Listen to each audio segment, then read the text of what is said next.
ఈ యుద్ధం America, Israel, Iran మధ్య జరుగుతుంటే సెగ మాత్రం ఎక్కువగా దుబాయ్కి తగులుతోంది.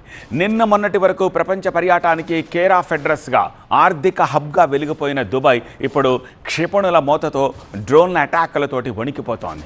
ఇరాన్ ప్రయోగిస్తోన్న ballistic missiles, cruise missiles Dubai ఆకాశంలో గందరగోళాన్ని సృష్టిస్తున్నాయి. ఈ యుద్ధ భయం దుబాయ్ వెన్నెముక లాంటి ఆర్థిక రంగానికి ముప్పుగా మారింది. రియల్ ఎస్టేట్ కుప్పకూలిపోయింది. పర్యాటకం అధపాతాళానికి పడిపోయింది. ఇప్పటి వరకు దుబాయ్లో ఎన్ని దాడులు జరిగాయో ఒక్కసారి చూద్దాం.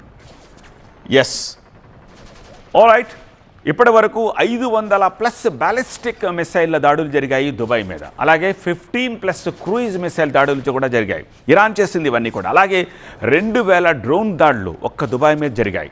8+ ఫైటర్ జెట్స్ దుబాయ్ని అటాక్ చేస్తూ మిసైళ్ల వర్షం కురిపించాయి.